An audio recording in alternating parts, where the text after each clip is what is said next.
Cerita pendek atau cerpen dari Pas kali ini berjudul Ringan Hati.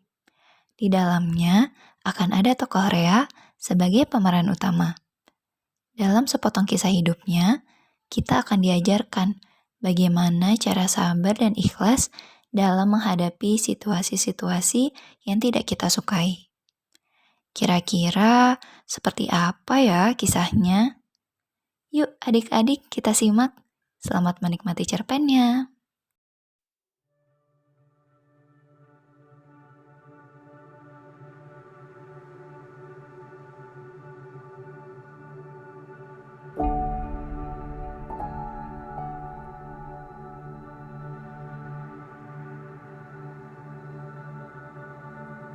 Gak bisa apa ya, semua orang lihat aku bahagia sedetik aja.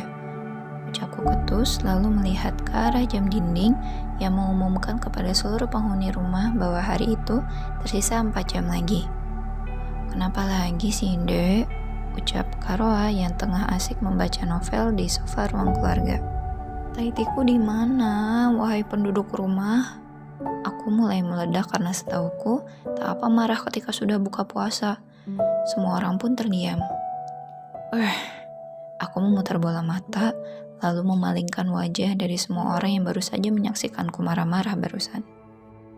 Seperti pagi-pagi sebelumnya, pagiku 12 jam yang lalu juga tidak berhasil membuatku tersenyum. Sebenarnya, ini sudah biasa terjadi, karena sedari kecil aku memang memiliki gangguan mental yaitu IED, Intermittent Explosive Disorder, sehingga sering marah-marah. Gangguan itu juga diidap oleh adikku, Ryu. Kondisiku sekarang sudah lebih baik daripada Ryu yang benar-benar masih labil dan mudah marah.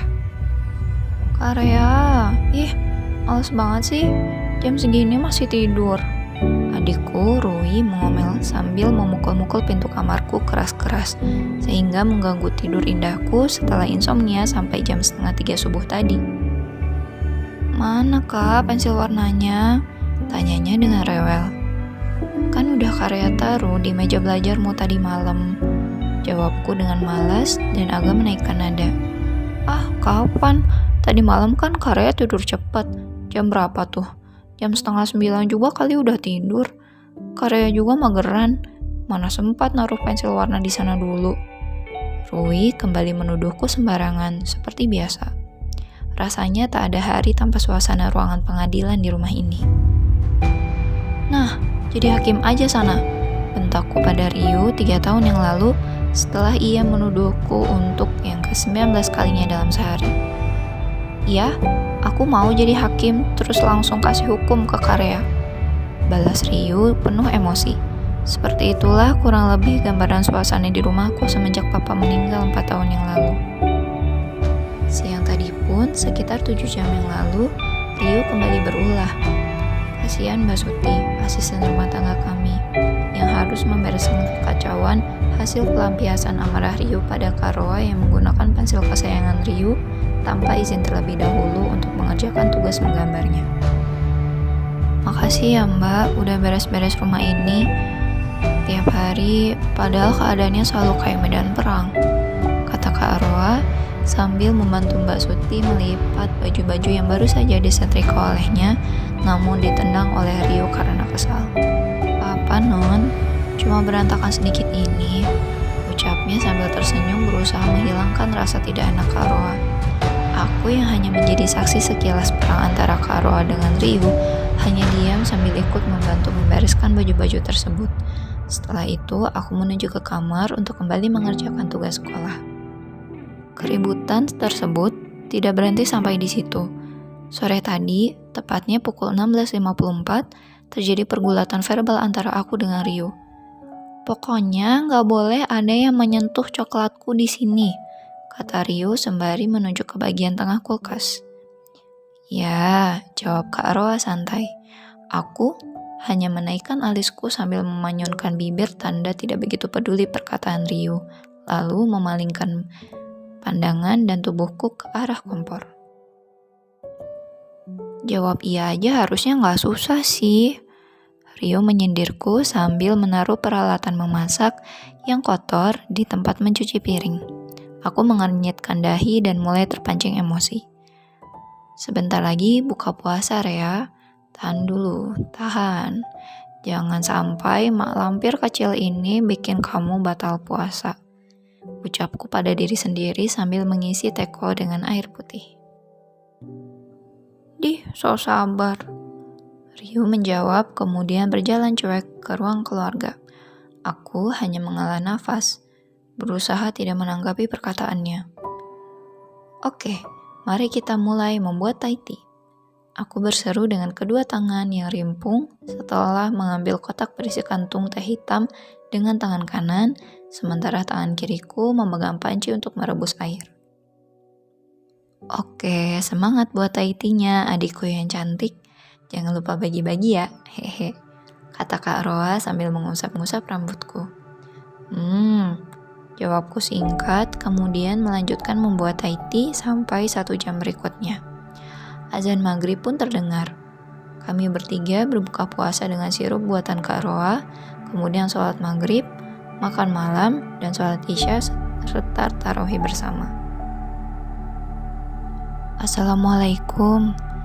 Terdengar suara salam mama saat kami bertiga tengah melipat mukena seusai tarawih bersama. Aku menjawab salam lalu mendatangi mama untuk salim. Begitupun Kak Roa dan Ryu. Kemudian aku bergegas menuju kamar untuk memeriksa notifikasi pesan di handphoneku. Di luar terdengar suara yel-yel jualan Mang Baso yang liriknya berbunyi pujian terhadap dagangannya. Namun malam ini, kuabaikan suara itu karena sedang tidak ingin makan bakso dan hanya ingin cepat-cepat menyantap Thai tea yang tadi sore ku buat. Setelah membalas beberapa pesan, aku kembali ke dapur untuk menyantap Thai tea karyaku. Tadi pagi udah kesel dibangunin paksa plus dituduh gak minjemin pensil warna. Siang jadi korban sinetron Kak Roa sama Ryu, padahal diri ini sedang stres ngerjain tugas. Sore, udah bete, banyak cucian piring hasil percobaan masaknya Ryu.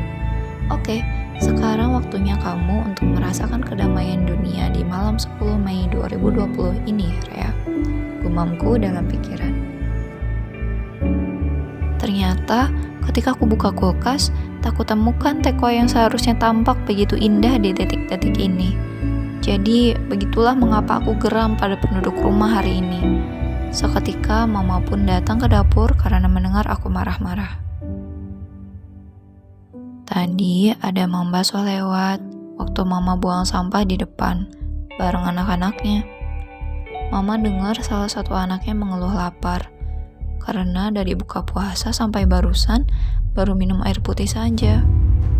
Ia dilarang ayahnya makan bakso karena itu barang dagangan. Mereka sengaja ikut malam itu supaya ketika sudah ada pembeli uangnya langsung mereka belikan untuk jajan di warung terdekat. Mama menjelaskan lalu berjalan ke arahku. Mama minta maaf ya, gak minta izin kamu dulu untuk ngasih Thai tea bikinanmu ke mereka. Hati mama sedih banget setelah mendengar anaknya mengeluh. Jadi barusan mama segera masuk, mengambil sesuatu yang mama pikir mereka suka, lalu memberikannya ke mereka sekaligus membeli 3 porsi bakso untuk mereka bertiga makan. Mama mengusap kepalaku. Beliau kemudian duduk di balik meja makan yang sebentar lagi kuhentak karena tidak terima pada ucapan mama. Mama lebih sayang anak Mang Baso ya daripada aku. Aku udah nahan keinginan buat minum Thai tea dari kemarin-kemarin, Ma. Aku hanya ingin minum sebagian dari 1 teko itu dan sisanya silahkan buat yang lain. Mama juga kan tahu aku suka banget Thai tea. Kenapa sih harus dikasih semuanya ke orang lain di saat yang kayak gini?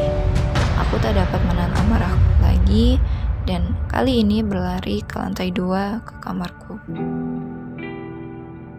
Di kamar, aku menangis karena benar-benar kesal sambil memandang keluar jendela.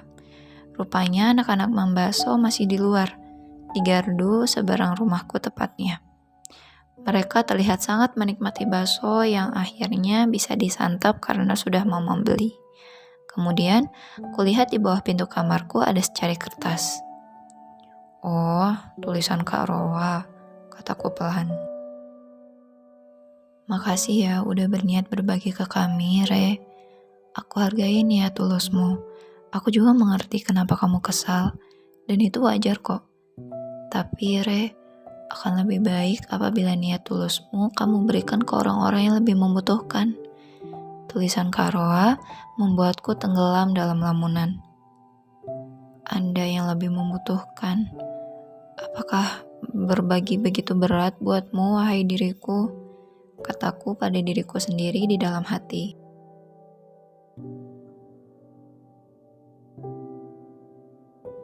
Aku pun terdiam, menatap lampu-lampu jalanan yang selalu menjadi pemandangan favoritku dari jendela kamar di malam hari. Perasaanku campur aduk. Ada rasa iba dan tidak enak apabila tidak mengikhlaskan Thai tea yang telah diminum oleh anak-anak Mambaso. Tetapi amarahku juga belum sepenuhnya reda. Pandanganku kembali tertuju pada gardu tempat anak-anak Mambaso berada. Mereka kelaparan, pasti kedinginan juga. Masjid sepi karena pandemi, sehingga tak ada acara buka puasa bersama seperti tahun-tahun sebelumnya. Oh, kenapa aku egois sekali, tidak mau berbagi minuman sedikit pun. Setiap hari Mambaso lewat, tapi aku tak pernah memikirkan nasibnya, apalagi keluarganya. Air mataku mulai menetes. Oh, bagaimana bisa amarahku benar-benar mengalihkan aku dari kebaikan-kebaikan lain yang seharusnya kusyukuri? Apakah seperti ini hasil puasaku? Menahan nafsu dan amarah hanya saat puasa, lalu setelahnya tidak. Sepertinya bukan itu tujuan Allah mengistimewakan bulan ini. Sepertinya bukan itu tujuan Allah mewajibkan puasa. Seharusnya ada hasil yang lebih wah. Aku terdiam sejenak. Terlatih meredam amarah supaya hati selalu merasa ringan untuk berbuat baik. Ya, itu pasti tujuannya. Gumaman hatiku berhenti dan kuakhiri dengan istighfar. Re, buka dong pintunya. Kakak mau bicara sebentar, ucap Karoa lembut setelah mengetuk pintu kamarku yang memecah lamunanku. Aku sebenarnya masih belum ingin bertemu orang-orang. Tapi karena aku tidak biasa mendiamkan orang lain, maka kubukakan pintu kamarku yang terkunci sembari menundukkan muka dan langsung beralih kembali ke dekat jendela kamar. Ini ya, semoga kamu masih mood minum Thai tea. Karoa menaruh gelas berisi Thai tea buatanku di atas meja belajar. Wah, ternyata disempetin sebagian ya sama Karoa. Aku berkata dengan agak lemas. Makasih ya kak, ucapku yang kemudian disambut oleh senyuman Karoa. Sepertinya langsung kubawa ke bawah saja. Lanjutku sembari beranjak mengambil gelas tersebut, kemudian berjalan menuju lantai 1. Tetapi setelah 2 langkah dari pintu kamarku, aku membalikkan badan, melihat ke mata Karoa dan berkata dengan agak berbisik. Anda yang lebih membutuhkan di bawah. Karoa hanya diam penasaran, lalu berjalan mengikutiku.